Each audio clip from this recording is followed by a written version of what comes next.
Hello guys, welcome to our YouTube channel, and today we are going to learn how to sign into our Akumin Employee Account. So let's get started. So if you want to sign into your Akumin Employee Account, what you can do is just open up a browser, and after opening up a browser in search bar, you have to search for Akumin Employee Sign In.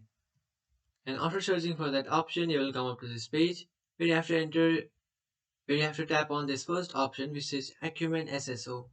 And now what you can do is just enter your Akumin or Alliance network ID and then enter your Akumin or Alliance password. After entering your ID and password, now what you can do is just tap on sign in. And after tapping on sign in, you will successfully sign into your account. But if you have forgotten your password and you want to reset or recover your password, so to do that, what you can do is just you can find forgot your password, use self-service reset. So click here for self-service reset. So by clicking on self-service reset, you have to follow through some steps, and after following those steps, you will reset or recover your password. And after resetting and recovering your password, you just have to enter that new password that you have just created. And after entering that password, just tap on sign in, and after tapping on sign in, you will successfully sign into your Acumen employee account. So that's it guys, this is how to sign into your Akumin employee account.